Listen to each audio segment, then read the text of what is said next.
Si vous étudiez l'histoire du monde, il y a des milliers d'histoires. Et mille est un euphémisme, des milliers et des milliers d'histoires où quelqu'un prend le contrôle d'un pays et où quelqu'un d'autre est en minorité, alors ils font passer une loi qui prend tous leurs biens.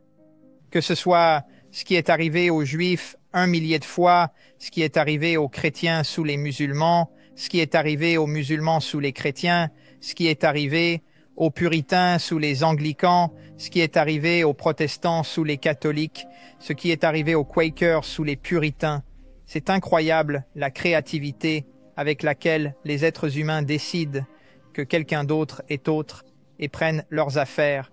Et finalement, si vous avez la chance de pouvoir fuir avec votre vie, alors vous avez votre vie. Mais si vous pouvez fuir avec vos biens, alors vous avez votre vie. Mais si vous pouvez fuir avec vos biens, alors vous pouvez recommencer. Oui, oui. C'est avec le Bitcoin que nous avons résolu ce problème pour la première fois. Nous n'avons jamais vraiment créé une monnaie parfaite. C'est en fait de l'or de qualité pharmaceutique fabriqué ou de l'argent synthétique qui a une densité économique infinie. Non seulement vous pouvez transporter tout ce que vous avez, soit dans votre tête, soit dans un portefeuille matériel, mais vous pouvez aussi envoyer tout ce que vous avez à votre femme dans un autre pays ou à vos enfants si vous en avez besoin, et cela représente donc un nouveau degré de liberté et de souveraineté pour l'espèce humaine. Et bien sûr, c'est souhaitable pour tout le monde sur la planète. En fait, ce n'est pas seulement souhaitable pour les 8 milliards d'habitants de la planète, c'est ce que veulent toutes les entreprises. Je veux dire, les entreprises sont maltraitées par les pays tout comme les gens sont maltraités, n'est-ce pas? En fin de compte, cela résout un problème auquel chaque être humain est confronté. Cela résout un problème auquel toutes les entreprises sont confrontées. En fin de compte, cela résout un problème auquel tout le monde est confronté. Il résout un problème auquel toutes les entreprises sont confrontées. Il propose également de nouvelles idées. En effet, la majeure partie du système financier moderne consiste à monétiser les actifs, ce qui oblige les gens à investir dans des actions qu'ils ne souhaitent pas parce que l'alternative est de se faire prendre leur argent par l'inflation. Alors pourquoi un retraité de 80 ans doit-il jongler avec les actions pour éviter de perdre toutes ses économies? N'est-ce pas? D'où la création des ETF et de l'indice S&P et la surévaluation des actions. Si une entreprise devrait valoir 10 fois son cash flow, elle en vaut 20 parce qu'une prime monétaire lui a été attribuée.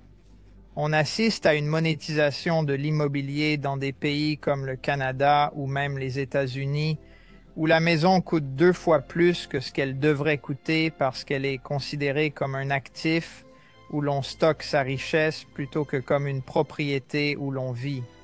En l'absence d'un actif financier décent pour stocker votre richesse, les gens utiliseront des Ferrari et des Rolex et, vous savez, des appartements secondaires Airbnb où ils achèteront des choses aléatoires dont ils n'ont pas besoin, où ils achèteront des entreprises dont ils n'ont pas besoin, et vous aboutirez à l'engouement pour les actions mêmes et à toutes sortes de spéculations financières.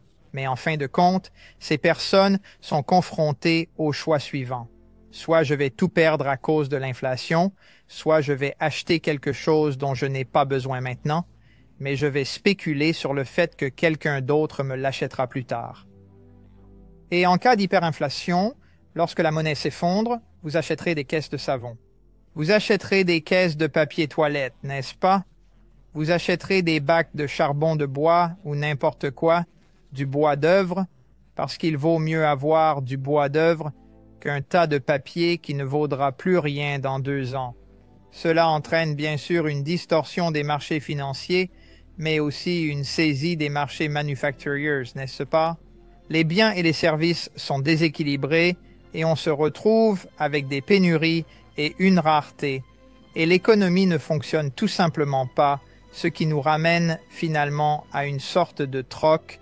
Le moteur économique est alors coupé en deux. Et c'est ce que nous constatons dans différents endroits aujourd'hui. Et bien sûr, une fois que la monnaie s'effondre, c'est un peu la fin de la société, non? C'est ce qui s'est passé à Rome. Lorsque la monnaie s'effondre, chacun retourne dans sa propre ferme et produit tout ce qu'il mange, ce qui est une bonne idée, sauf que si chacun doit produire tout ce qu'il possède et le manger, la capacité de produire de la société est divisée par 20. Il faut donc une spécialisation. C'est donc le défi auquel nous sommes confrontés. Le Bitcoin est le premier réseau monétaire numérique. Et il offre aux gens la possibilité de faire quelque chose de rationnel. J'ajouterai un dernier point, à savoir que la plupart des entreprises n'accumulent pas de capital. Elles rendent tout leur capital à leurs actionnaires ou s'endettent aussi vite qu'elles le peuvent. Et la raison pour laquelle une entreprise s'endette, c'est parce que un fonds de roulement positif a un effet dilutif sur les actionnaires. Vous voulez un fonds de roulement négatif. Ainsi, si vous êtes une entreprise rationnelle, il est préférable d'emprunter 1 milliard de dollars et de payer des intérêts sur cet emprunt que de conserver 1 milliard de liquidités et de se faire payer les intérêts sur cet emprunt. En effet, les intérêts payés sur les liquidités sont inférieurs au taux d'inflation monétaire. C'est ainsi que l'on constate l'engouement pour les LBO et que la plupart des entreprises dans le monde distribuent des dividendes sur l'ensemble de leurs bénéfices, rachètent leurs actions, puis s'endettent ou procèdent à des acquisitions. Toutes ces mesures affaiblissent l'entreprise à long terme. Mais elles le font parce qu'à court terme, ces opérations sont rentables pour les actionnaires et parce que le rendement de la dette souveraine est inférieur au taux d'inflation monétaire après impôt. Et le Bitcoin représente un remède à cela. Il est désormais possible pour une entreprise d'accumuler des bitcoins dans son bilan. Donnez plutôt vos liquidités aux actionnaires et payez un impôt sur les dividendes. Il suffit d'acheter des bitcoins avec. Et le bitcoin s'apprécie 2 ou 3 fois plus vite que l'inflation monétaire. Le bitcoin est donc relutif. Vous pouvez en fait conserver votre capital et générer des revenus pour les actionnaires sur le bitcoin et vous obtiendrez une dotation progressivement plus puissante. Vous serez mieux doté chaque année. Ainsi, les entreprises, au lieu d'avoir une courte espérance de vie et de s'effondrer parce qu'elles fonctionnent avec un fonds de roulement négatif, deviendront en fait plus fortes, ce qui sera bon pour l'emploi. Chaque fois qu'une entreprise fait faillite, cela n'aide pas la main-d'œuvre. Vous voulez que les entreprises ne fassent pas faillite. Ce serait donc meilleur pour l'emploi, meilleur pour les options des consommateurs. Cela créerait de meilleurs produits, de meilleurs services. Ce serait plus stable pour la communauté. Et c'est ce qu'est Bitcoin. Que pensez-vous des autres? Ou bien ne pensez-vous même pas aux autres parce que vous êtes tellement concentré sur le Bitcoin? Bitcoin n'est pas la première idée cryptographique. Je veux dire que des gens ont essayé de lancer un réseau cryptographique. Et ils ont tous échoué pour une raison. Ils étaient trop centralisés. Il y avait une surface d'attaque. En général, le problème est que s'il y a une société ou un fondateur et qu'il garde le contrôle, si vous gardez un intérêt bénéficiaire dans le réseau, vous avez vraiment créé un titre et probablement un titre non enregistré. Vous créez un capital. Le seul moyen pour que cette chose prenne vie en tant que protocole est de renoncer à l'intérêt bénéficiaire et d'abandonner le contrôle du réseau. Si vous regardez les religions du monde, qu'il s'agisse du judaïsme, du christianisme ou de l'islam, les fondateurs sont tous morts. Ils ont disparu. Et ils l'ont donné en cadeau. Il existe donc de nombreux protocoles dans le monde qui ont fait leurs preuves.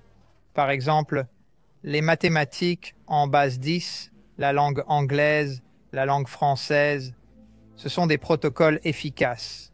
Le feu, l'électricité.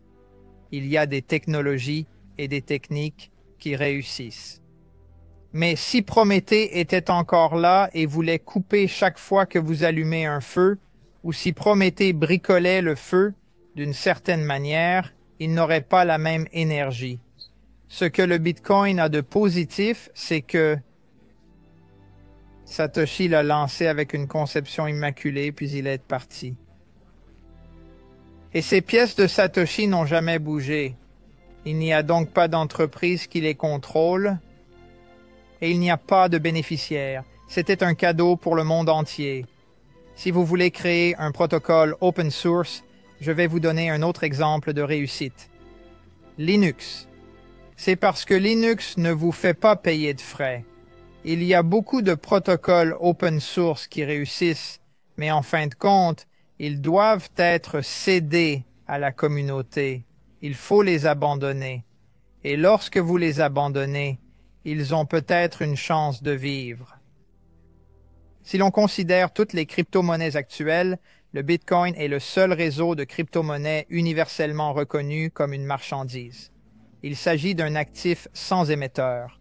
Une marchandise est éthiquement et juridiquement supérieure à une valeur mobilière. Un titre a un émetteur et un bénéficiaire. Il y a donc quelqu'un qui a l'obligation éthique d'être juste et sincère dans ses déclarations aux contreparties. Si je peux contrôler la quantité de mes actions, je dois vous dire franchement si je vais ou non imprimer 100 millions d'unités supplémentaires la semaine prochaine. C'est une question de bon sens.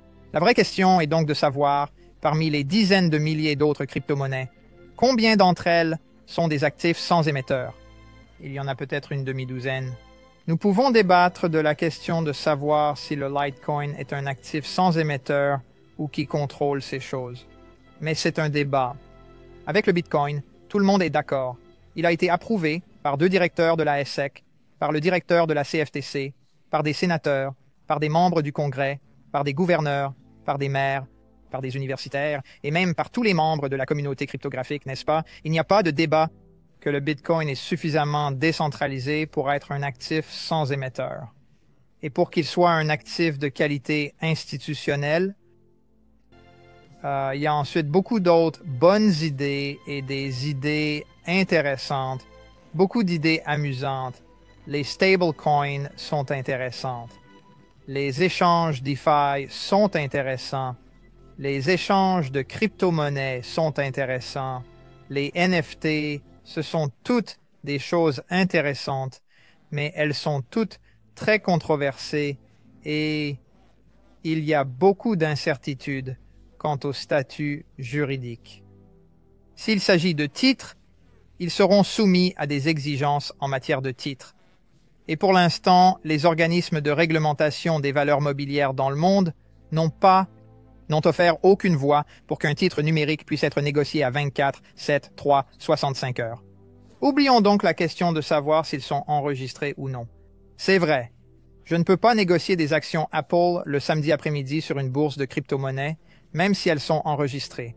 C'est vous qui le dites. Il n'y a donc pas de voie réglementaire pour les autres crypto-monnaies. Maintenant, vous savez, je suis empathique. Ce serait bien s'il y en avait une. Je veux dire que si vous voulez développer cette industrie, vous avez besoin d'un cadre pour les actifs numériques. Mais la triste réalité, c'est que la seule chose sur laquelle nous sommes clairs, c'est que le Bitcoin est une marchandise et que vous serez autorisé à le posséder en tant que propriété numérique. Les Chinois l'ont considéré comme une propriété. Vous pouvez le posséder en Chine. Vous pouvez le posséder en Russie. Vous pouvez le posséder aux États-Unis. Vous pouvez le posséder en Europe. Vous pouvez posséder des bitcoins en tant que propriété partout où la propriété n'est pas illégale. Par exemple à Cuba ou en Corée du Nord, où il est illégal pour un individu de posséder quoi que ce soit. C'est vrai. Des régimes purement communistes. Dans ce cas, la situation sera difficile. Mais sinon, il s'agit d'une marchandise numérique qui est meilleure que n'importe quelle marchandise physique. Et c'est une propriété numérique qui est meilleure qu'une propriété physique. Il n'y a pas vraiment de débat à ce sujet. C'est très clair. Je pense donc que le Bitcoin est une solution sur laquelle l'univers s'est mis d'accord et qui fait l'objet d'un consensus. C'est une bonne chose et c'est utile. Tout le reste est obscur et incertain.